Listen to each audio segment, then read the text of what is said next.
At that moment, I think China was a lot of fintech company like Alipay or WeChat Pay. They try to offer the payment service to individual Chinese. Japanese market is also the key. 皆さんこんにちは。海外のスタートアップ情報を発信するスタートアップバックパッカーです。今回のインタビューでは中国を代表するようなフィンテック企業をインタビューします。どういった流れで中国でここまで大きくなって世界各国でオフィスを持ってサービス展開できるようになったのかみたいなところをお伺いするのと、あとは中国もペイメントサービスのマーケットはかなり大きいので、そこの特徴と今後の予測もお伺いしてみようかなと思います。それでは、Let's go! Okay, so I'm here with the co-CEO of LianLian Global. LianLian is a fintech company in China, particularly in the payment space. LianLian is very big, particularly in this industry. The company was formed in 2003. When the company was established, the first business actually we tapped in was we called the cell phone top-up service. There was only a feature phone prevailing at that moment. Everyone actually needs service to top up their mobile fee. But after that, the entire innovation in cell phone industry, so no one uses that feature phone. So they moved to the smartphone. It's why we actually moved to another space we call the payment space. Because at that moment, I think China was a lot of fintech company actually moved in that space,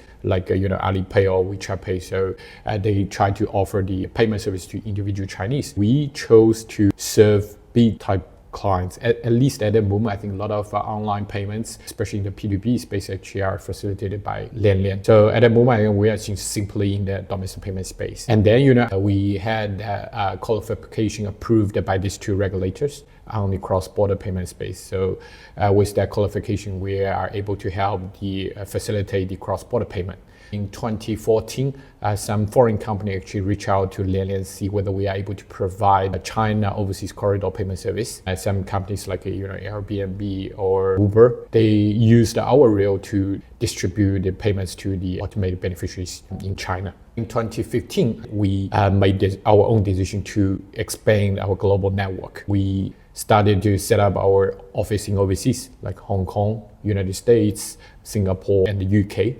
And then I think in 2017, LianLian actually secured the license across most developed markets. And after that, to land more and more license across globally is our key focus. The key milestone appeared, I think, in 2019 and 2020, after we secured the license across all 50 states, especially in the United States. That grants us the only Chinese company who has that capability in the United States. So again, with a license ready and with our product capability deployed in local markets, we are able to use our own network to facilitate this cross-border payment business. And you have close to 2 million customers, right? That's right. Okay. That's right. And is it mainly companies in China or is it for foreign companies as well? Oh yes, definitely it's mainly in China, especially in 2013 to 2020. That was a peak time for the Chinese e-commerce sellers who are actually doing the business in overseas. At the moment, I think a lot of Chinese sellers, they are trying to set their own e-stores through different platforms, especially in those overseas markets. Once the stores are open, and they definitely need a service provider to facilitate cross-border payment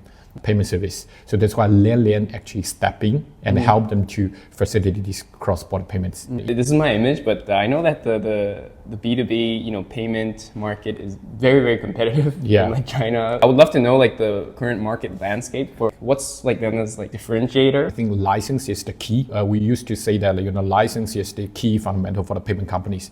Although after that they say product is the pivotal for everything, but again I still insist license is a key fundamental. China is a bit different like the other developed markets, for example, like the United States or Europe, because we still need to follow regulations, particularly to address the genuine payment background. I think it's how to use the technology to help those e-commerce sellers to address that piece is one of the key fact we needed to tackle, especially in China as a Chinese company. And the second, I think, critical piece is how strong your network is, particularly across the entire world. For example, we having the capability in the United States as well as in Europe or some markets in ASEAN, which means LianLian is able to swiftly move the funds from one geography to another geography through his own network without involving any third-party service provider. That actually brings us a significant competitive edge. The last piece is I think is about the compliance. It's our key edge today. When you use a LianLian, definitely you can 100% trust us because we are license holder, just like I mentioned. Second, based on the regulation or internal governance requirements, we are setting the client money fund to ring fence the client money safety because we hold the license across different geographies. So we are also facing multiple, regulator inspections to ensure, everything, or at least the client money is safe. How did you actually manage to do licenses very successfully, in the US as well? That's also a good question because I think LianLian, we have three core pillar business. One is the cross-border business. The second is the domestic payment business. And we also have the third pillar business, which is a JV between LianLian and American Express. Why we could set up that JV with Amex? Because Amex invested us I think years ago. Back to 2013, I think Amex was one of our shareholders.